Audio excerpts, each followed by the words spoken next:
Okay, so today the topic of our discussion is like we'll try to understand what is the purpose of our life. Like why are we born? What are the objectives, and where are we trying to go spiritually? As we have discussed that we are a spiritual entity who are currently experiencing a human existence. So what is basically this journey? So what is the purpose? So there are in different practices in different uh, sects or in different cultures, like the purpose is defined differently in words, but then again, as we had also seen in our previous discussion during karma, that when you drill down to the core of it, you will realize that all of them are again talking about the same thing. So first of all, we'll discuss about the Hindu perspective. Okay, then we'll also touch upon the Buddhist perspective, because right now we are only discussing in context to Hinduism and Buddhism. If somebody wants other context, then you can just ask, I can also share.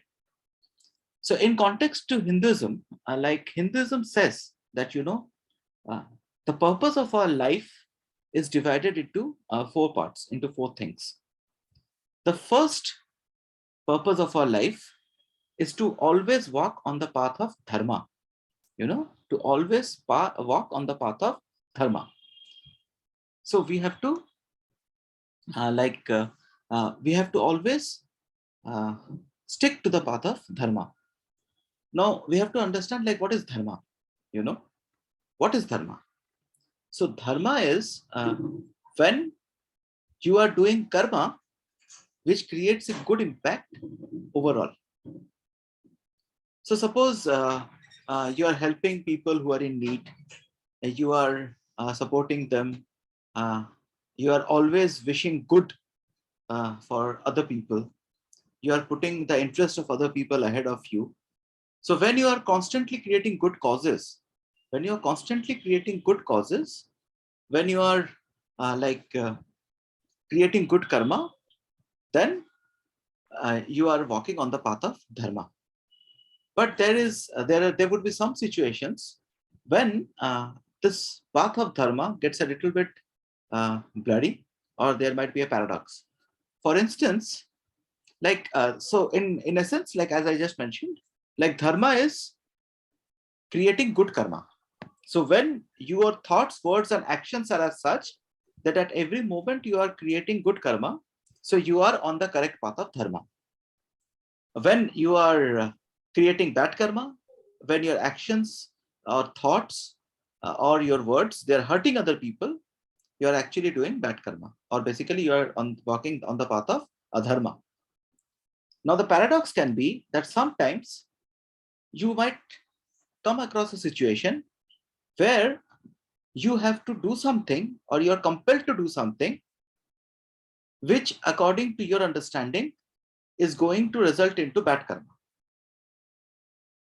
For instance, I can tell you one example. For instance, say you are the boss of a company who is having a very good understanding of karma and spirituality and all, and now you have a subordinate who has committed some damage. He has committed a theft in your company, or he has inflicted some damage in your company, and suppose he has fled the company. So he has fled the company, and now you have to take action against that person. Now when you are taking action against that person, so according to the basics of karma, your actions are going to hurt that person. So you are actually planning. You are planning to inflict hurt onto another person. Because you are going to take legal action, that person will get arrested, he will face a lot of trouble, a lot of hassle. So last discussion we discussed that if you are like doing something which is creating hassle, or which is creating trouble for other people, which is causing damage, or which is causing sufferance to other people, then you are doing bad karma. But here you are compelled to do it. Why? Because it's your job. You have to safeguard the company. On the other hand, like if you are a constant pursuer of spirituality, if you are into meditation and spiritual practices, then you also are an empathetic person. You also have a lot of empathy. Now, again, over here, empathy demands that you should be forgiving, you should be able to forgive.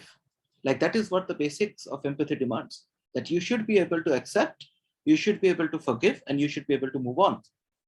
So now the situation demands that if you forgive that person, then as a human being, you are doing the right thing, because he will eventually face the effects of his own karma. Maybe in 6 months, maybe in 1 year, maybe in 5 years. So he will eventually face the effects of his own karma. He cannot escape it. But if you wait until then and let him face the effects of his own karma by himself, then it might be irreversible damage to your company. So as the boss, like you need to safeguard the company, because that is also your job. That's your responsibility. So what do you do? What do you do? So what do you think? What should one do? This is a paradox. As a human being, if you are not sitting on that chair, then you would always, like your empathy always demands that you forgive that person and let him face the effects of his own karma. Maybe he will be able to expiate it. Maybe he will be able to undergo karmic retribution. He will not even face any effect for it. That is depending upon his actions, the causes he's going to create afterwards. So you should always give him that chance. Every human being demands that every human being demands that he has a God inside. He has a part of God inside, or whatever we believe in. And every human being therefore deserves equal respect and equal opportunities. So as a human being, if you're not on that chair, you have to give him that option, that opportunity. But since you're sitting on that chair, now you have to make the call and you have to take the decision. So what would you do? This is a very big paradoxical situation, So the answer is actually very simple. The answer lies, like I can give you an example,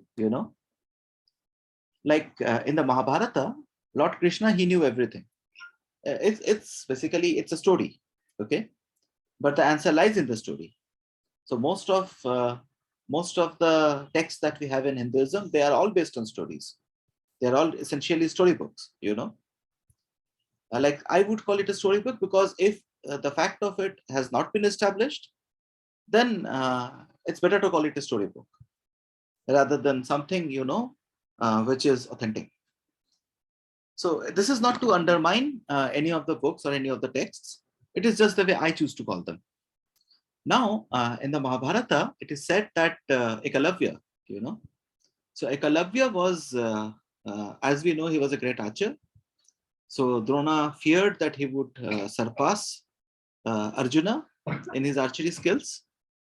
And therefore, since Drona wanted Arjuna to be the greatest archer of his time, so he took, as a Guru Dakshina, he took the thumb of Ekalavya, so that Ekalavya can never shoot an arrow again.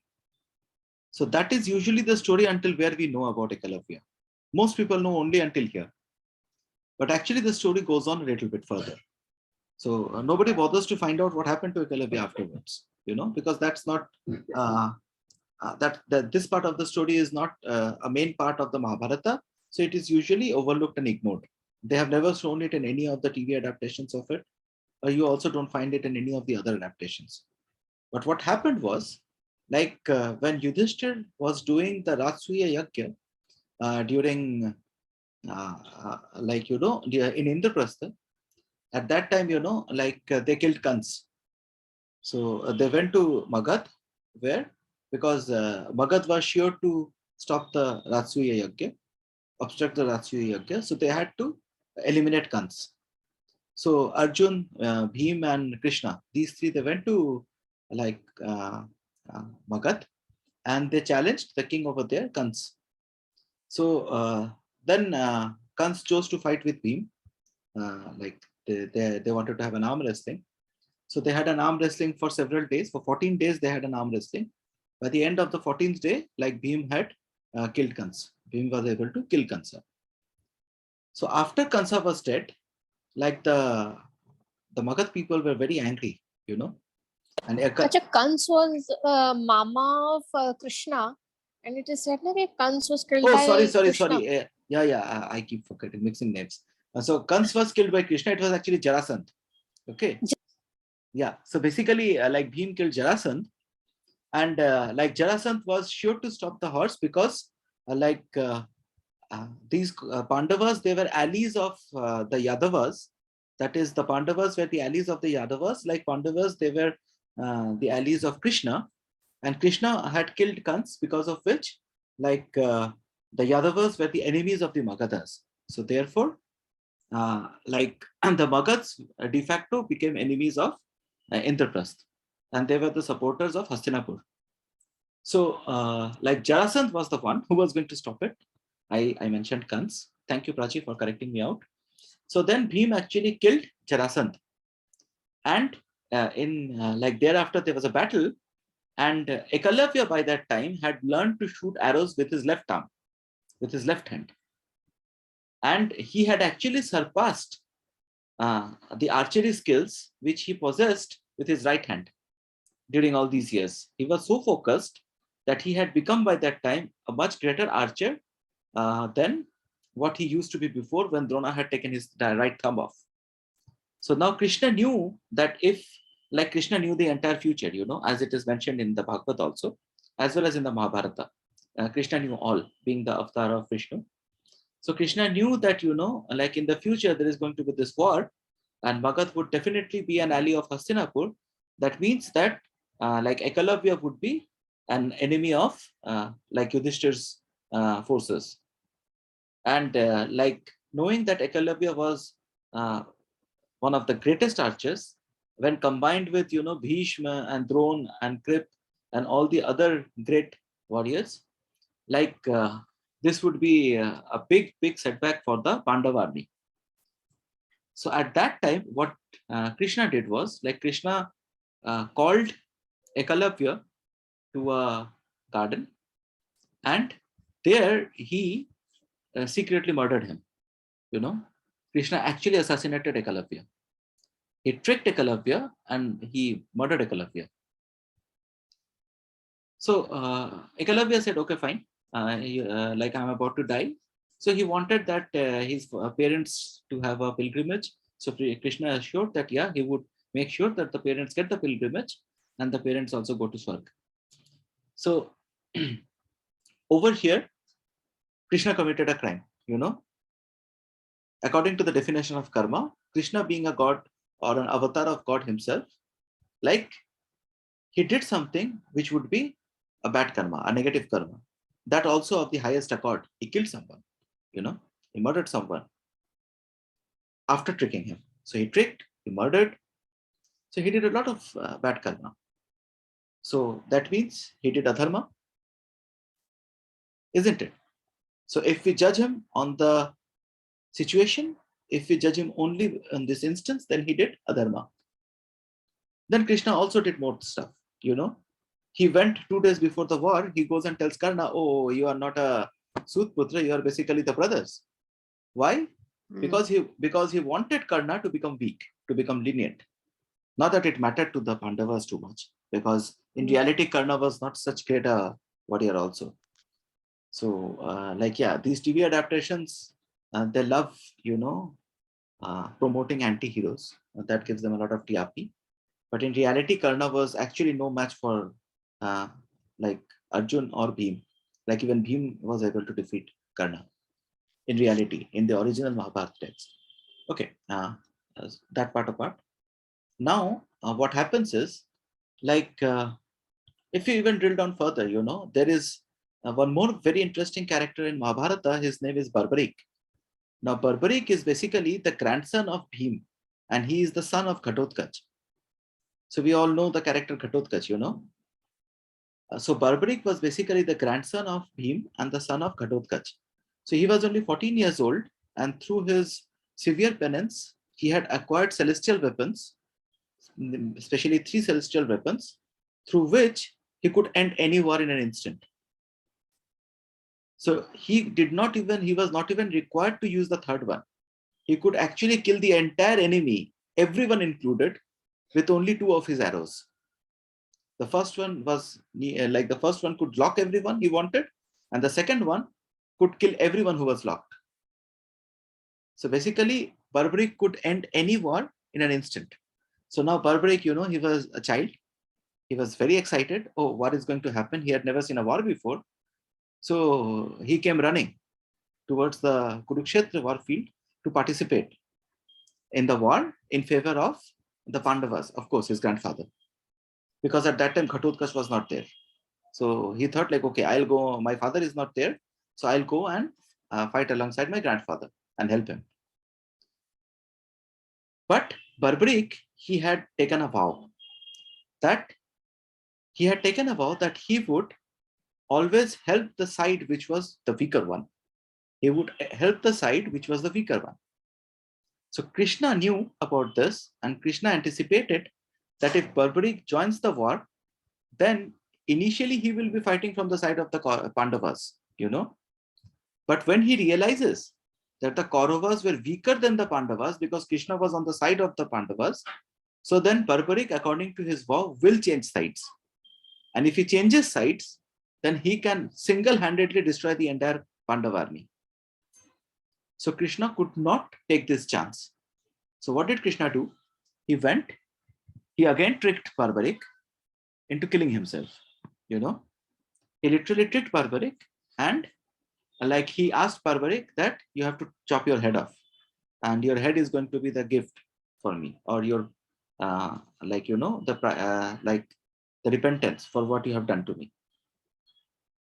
So even though he was the grandson of Bhim, Krishna had to do this. He again tricked Barbaric, and he made him chop his own head off. Yeah, Barbaric told him that I have never seen a war. I was so excited. I came here to fight. At least I want to watch. So then Krishna told him like, okay, you can watch. I'm giving you this special ability that as long as the war is alive, you will stay alive.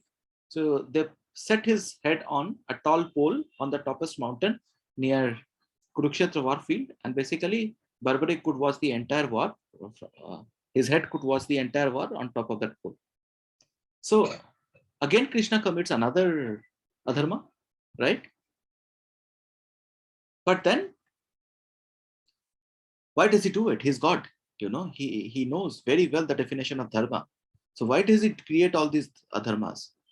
Because it says that if you are defending a bigger objective, if you are defending dharma, then even if your immediate action looks like a dharma, but actually it is also dharma.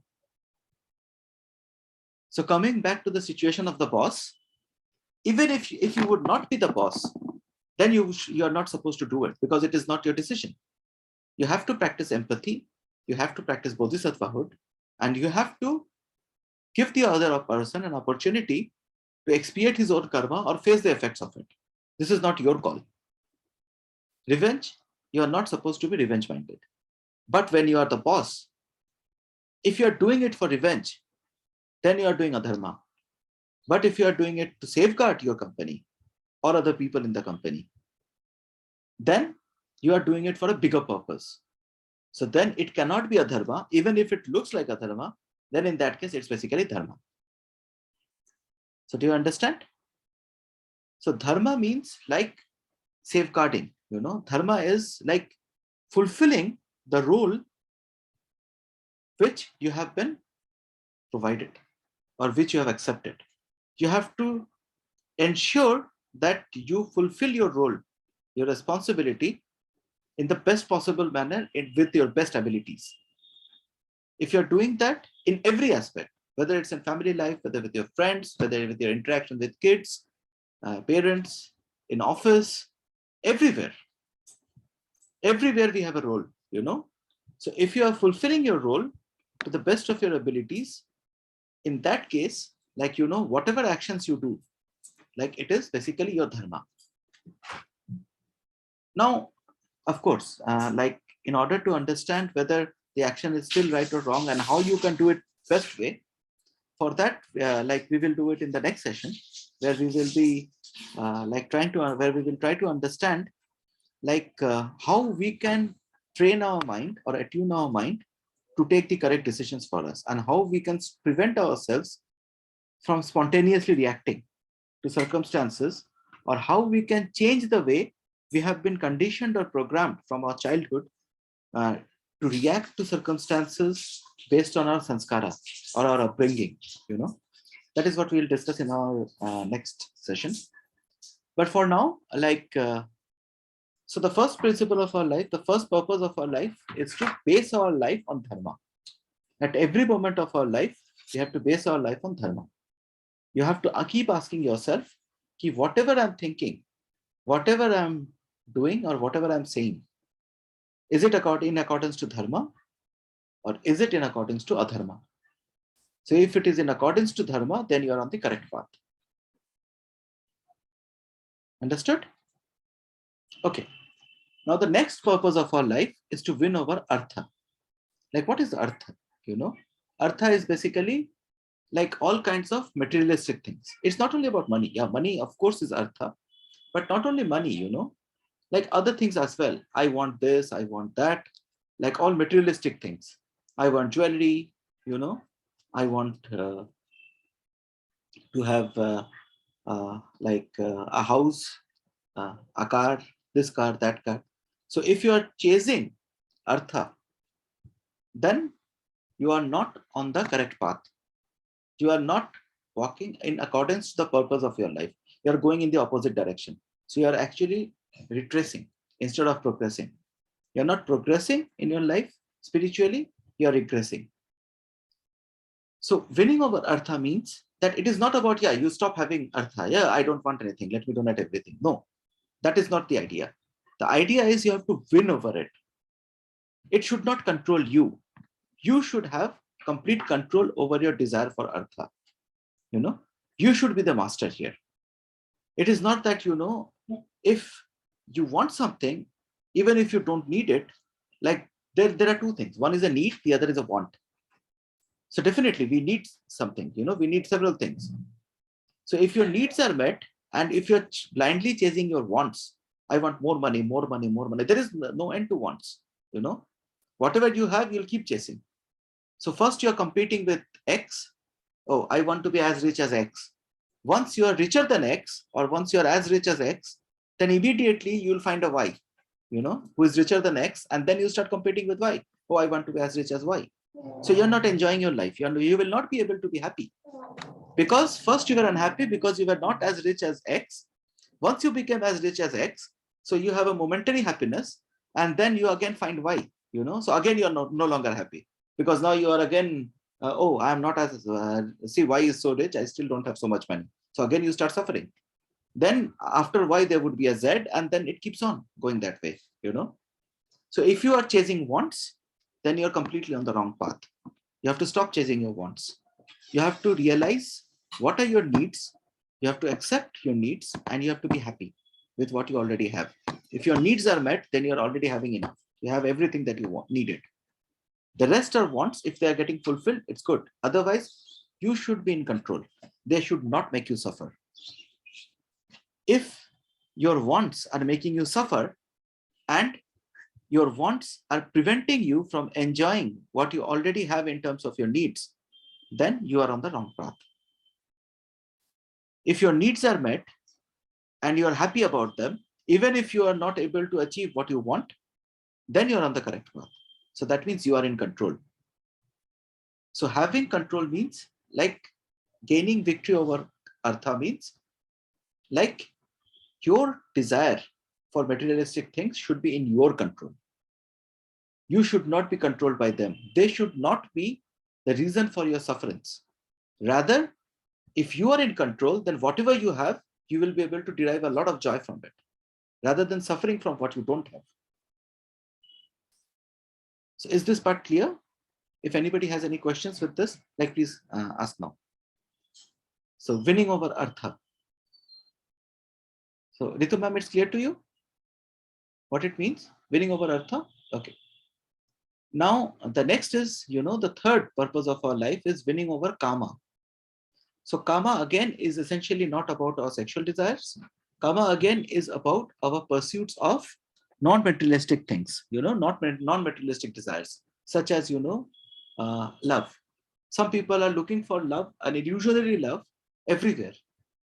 They have a family, they have kids, they have, they have a partner who is already taking enough care based on his capabilities. He is doing whatever he can. You're not happy. You're not feeling happy. You're not feeling content. You want something more. So this craving for something more, it can be anything. A promotion. You know, a promotion is not a materialistic thing. It's a non-materialistic thing. You are asking for actually more authority, more power, more recognition, more appreciation, more clappings. More wahwahi you are asking for. So this is not a materialistic thing. This is a non-materialistic thing. It's a desire. So when you are blinded by your pursuit of non-materialistic things, so you don't have karma in your control. You are actually being governed by your karma. So that's again just like the artha. It's again the same thing. So you have to have your control. You should be the master of your karma. I have full control over my non-materialistic desires. I know what I need. I know where I stand, and I'm very happy about it. I'm very happy about it. If there is something that is missing, okay, I can try to find it. But that cannot be the reason for my sufferance. That cannot stop me from being happy in where I am standing right now.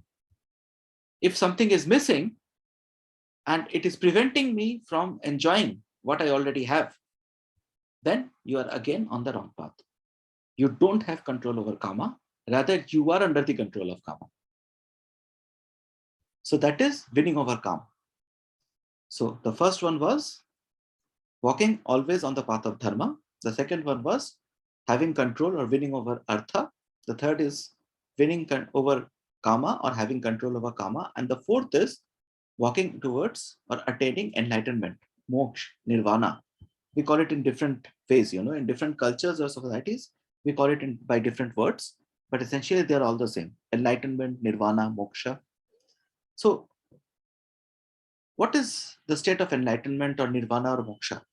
It's a state, in a sense, like we will not, it can be defined in multiple ways. But since we discussed karma in the last discussion, so we'll just take the karmic part of it. So when you attain moksha or nirvana, so basically you're like, there were different types of karma which we had discussed. So what happens is your karmic account becomes zero. Okay. So what were the different types of karma that we had discussed the last day? Sanchit, Prarabdha, and Kriyaman, and Agrib we had discussed. So the Sanchit karma, that is the overall karma storehouse that you have, that becomes empty, nothing left. So your karma is completely wiped out. So when you reach that state where you have no karmic balance, your Sanchit karma is zero, that means now you have attained enlightenment or nirvana. Does that mean that you will not be reborn? Yeah, in some cultures, it is believed that you will not be reborn. But I don't believe in it. My understanding, it's a personal opinion. It's a personal understanding based on whatever I have studied, whatever I have understood or deduced. Like even in science, energy cannot be created, nor can it be destroyed. So if our soul is a component of energy based on understanding of 22nd century, so the soul cannot be destroyed. So if the soul cannot be destroyed, it has to come back. So then what happens? So that means if you attain enlightenment or moksha, you will again come back. But now, since you don't have any sanchit karma, so you can't have prarabdha karma, right? So you can't have prarabdha karma. So that would mean that you are reborn with a completely clean slate. With a completely clean slate, no sufferance, nothing. And now you are given a new opportunity where you can again start creating karma. Do you understand? The state of nirvana, moksha, or enlightenment. So this is what it means essentially. It is not that you will not be reborn again. You will be reborn, but with a clean slate, because your sanchit karma is gone. There is no sanchit karma. There is no karmic burden. So, like you are born with no prarabdha karma. That means you are free to choose what relations you want to have, who do you want to engage with, and what karmic bonds you want to create, and what type of karma you want to create. You are completely free to choose.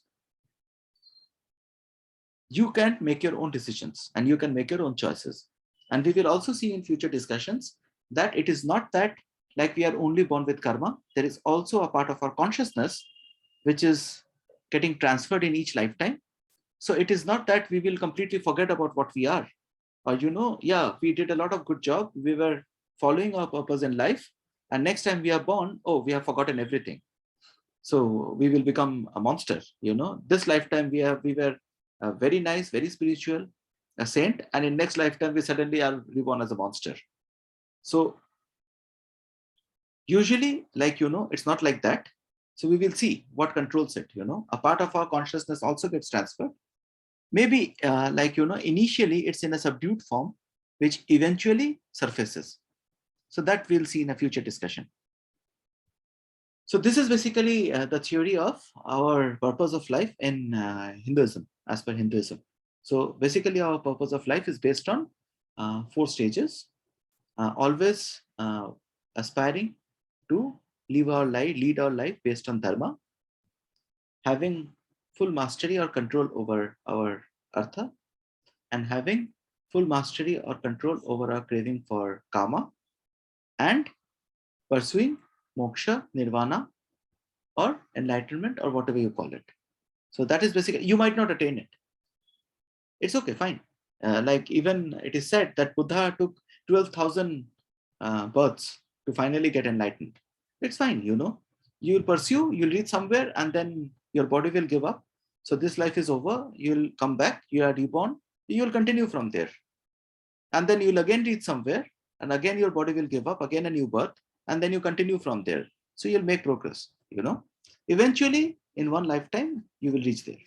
You'll attain moksha or you'll attain nirvana. So, but that doesn't mean we just throw our life away. We waste it. Oh, chalo, theek hai. We will do all karma dharma in the next lifetime. This lifetime, let me enjoy. No need to do anything. Because if you are not doing anything, then you're wasting a complete life. If you're not making any progress, then you have completely wasted a life. So 80 years, 70 years, whatever is your existence, this entire existence has been a complete waste spiritually.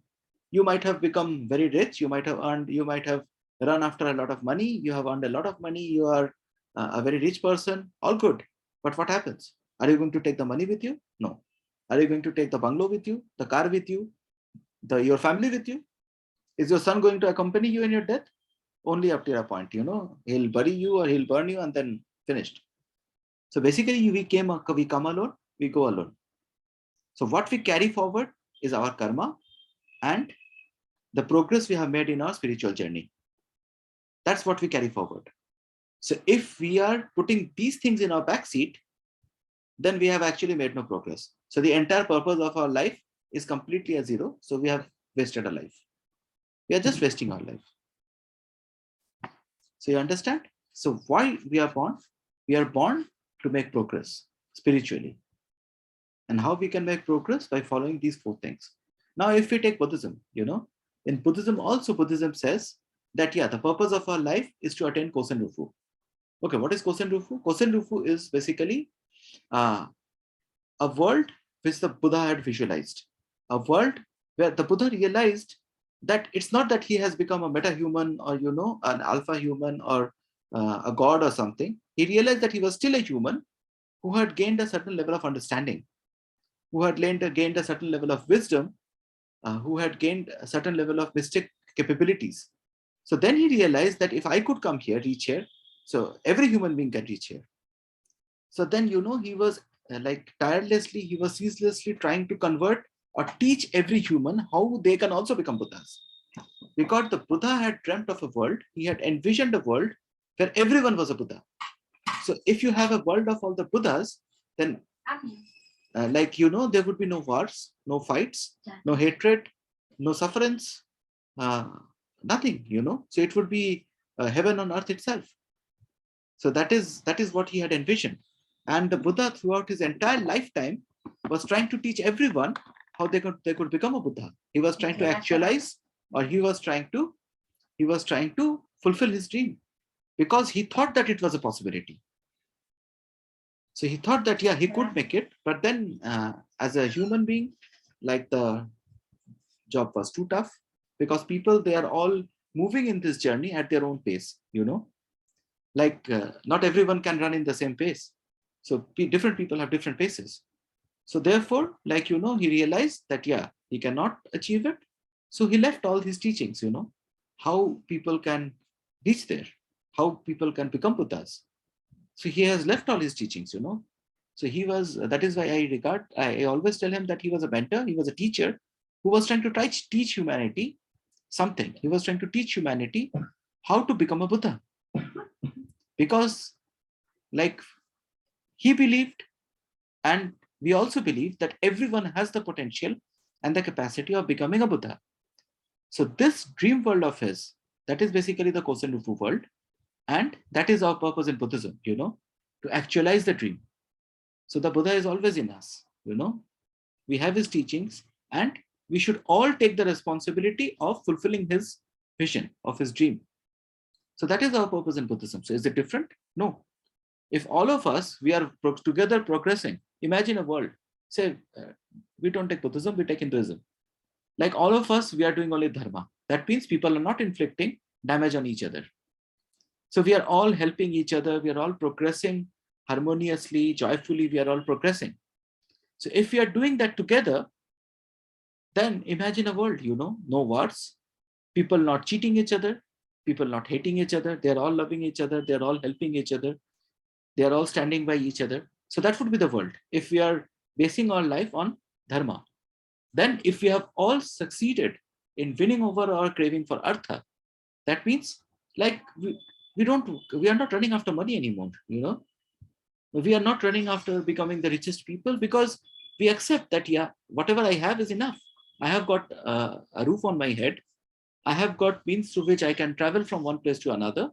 I have got enough food to keep me fed. So what else do I need? What else do I need? Do I need anything more to survive? I have got family. They are also fed. They also have a roof. They can also go wherever they want. So what else do I need to survive? Actually, nothing more. So why am I running after money? What will more money bring me? More food. How much can I eat? Lot of money means what?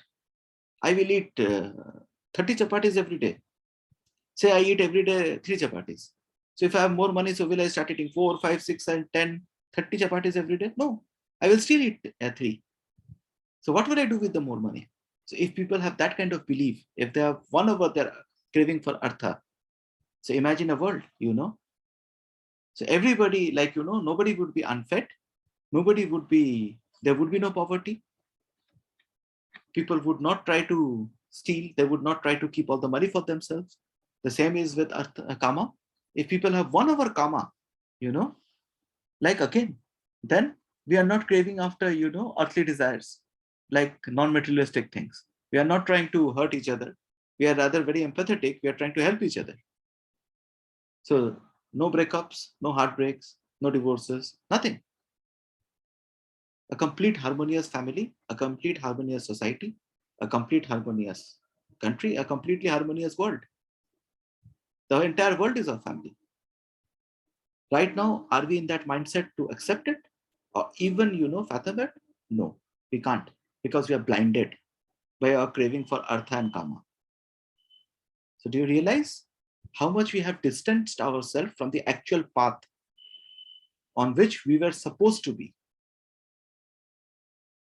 So we have actually distanced ourselves from our actual purpose of life. That is why we have so much sufferance in our life. We are we are actually pursuing things which are completely on the wrong path. See, of course, it's something very similar. If I, uh, if suppose I go out in the mountains and, I miss my path and I start walking in the wrong path, then, day after day I can keep walking and I will only be hitting dead ends. So I am bound to suffer. If you are walking on the desert, if you don't know the way, you'll keep walking for days and weeks, and eventually you'll fall down due to lack of water and food and everything. But you might still reach nowhere. So that is our condition, For most of us, that is our condition. So we are running, we are all running, we are all chasing, we are all competing. Mindless competitions, useless competitions. Competitions which which will never make us happy. Because once we beat something, once we attain something, once we achieve something, we'll again compete with the next one. So this competition is endless. This pursuit is endless. So as long as we keep on this destructive path, we can never be happy. So that is why spirituality has some very basic things, You have to practice self-love, appreciation, It is very important. Appreciate what you have, because you always have more than what many people in this world don't have. We are sitting and discussing here under the fan, I'm having a cup of tea with me. I'm sipping on my tea and we are peacefully we are discussing. Imagine the people who are in Ukraine right now.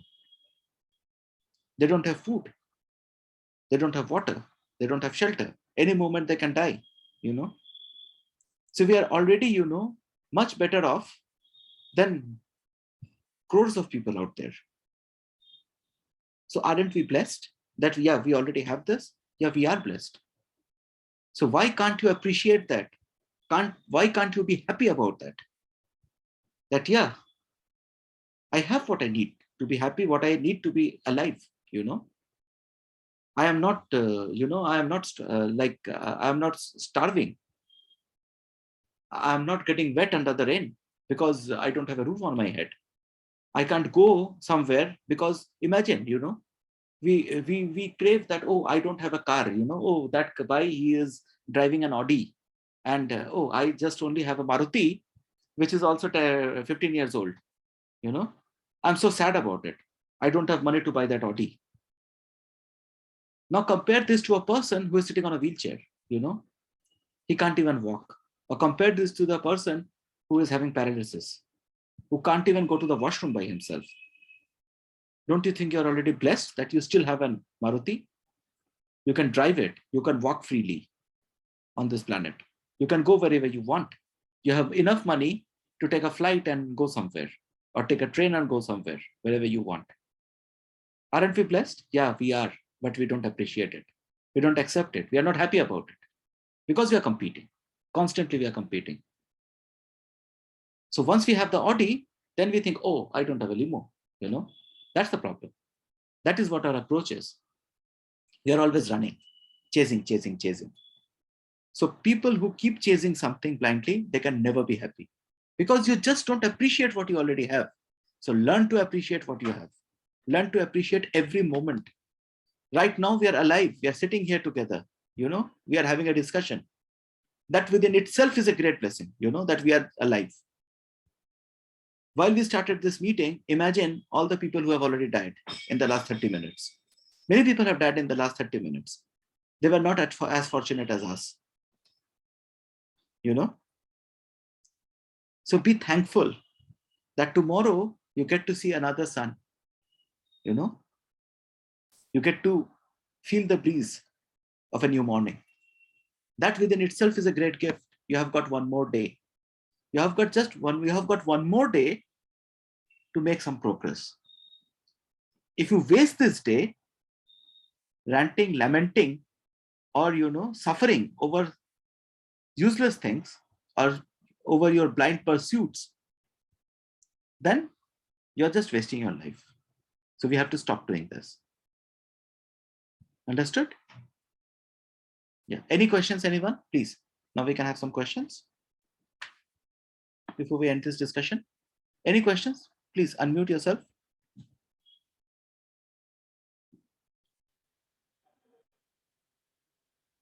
Yes, Shalini ma'am. नहीं ma'am मत बोलो मैं अच्छा मैं meditation के बारे में कुछ पूछ सकती हूँ Yeah, sure. टॉपिक मतलब अगर No, grandparents के one moment, Shalini ma'am. Since we are now recording these sessions these days, so today's session is on our purpose of life. Yeah, since it's on purpose of life, I'll address your question, but we can do it after the meeting. Okay. So anybody has any questions regarding the purpose of life that we have discussed today? Anybody, anything is unclear? That what mistakes we have been doing, and how we can be happy? You are happy. You have to only accept it. You have everything in your life. You have everything in your life which should make you extremely happy. Only you have to accept it. You have to embrace it. You have to appreciate it, you know. You have to appreciate it. You have to feel the joy of it. Okay, so no questions from this session. So So what I mean, like we understood that we have to walk on the path of dharma as per Hinduism, and then the uh, Buddhism also has certain things. It's about Kosan Rufi and this. So Kosan Rufi is the purpose of our life, and to attain that, I mean, to do that, to carry out, we have to be on the right path. And that starts with us. I mean, Kosan Rufi first make ourselves happy. That is not running after things and not being sad about the things that we don't have. no. Like the Buddhist thing, like today we focused more on the Hindu aspect of our purpose of life. The Buddhist past, I just touched on it. So Kosan Rufu, like, you know, I tell you, okay, you have to be a Buddha. Does that mean, like, you know, you already know how you can become a Buddha? So that we have not discussed. So yeah, that is what we will do in our next session. You know, the next session that we do over there, like we will discuss like in more details, like there that session would be dedicated to the part as to how we have to like reprogram ourselves. You know, we have to reprogram ourselves or the way we think, you know, because currently we are already conditioned. We are already conditioned, or our minds are programmed to react to scenarios, situations, circumstances in specific ways, which we have been doing since our childhood, you know, based on our upbringing, our sanskara, based on our experiences. So right now, mostly we react very spontaneously. So these reactions are what creates a cascade of karma. Because sometimes, yeah, we are doing some good, sometimes we are hurting people, you know, we are doing it spontaneously. So like sometimes these things are like a bullet, you know, you fire it and then you can't retrace it back. You can't pull it back, you know. If you fire it, it hits someone, that person can die. So it doesn't matter how much you regret about it later on. You will not be able to bring that person back to life. So we have to recondition ourselves. We have to reprogram ourselves. We have to, in a way, so that we can walk on the correct path of dharma. Or we can, like in Buddhism also, like, you know, like the Buddha has defined how you can do it. You know, what are causes, what are causes which create good karma and what are causes which create bad karma. So we have to understand how we can recondition or reprogram ourselves to base our life based on those teachings, so that we prevent ourselves from creating bad karma or bad dharma. We don't walk on the path of adharma, and we always create good karma, or we are always on the path of dharma. So that we will discuss in details. Like the next session would be dedicated to that one. Okay. Okay. Any more questions? Tomorrow. It's Let's tomorrow. see. Let's see if Okay. if all of you agree, then tomorrow I am available in the evening. No problem. Okay.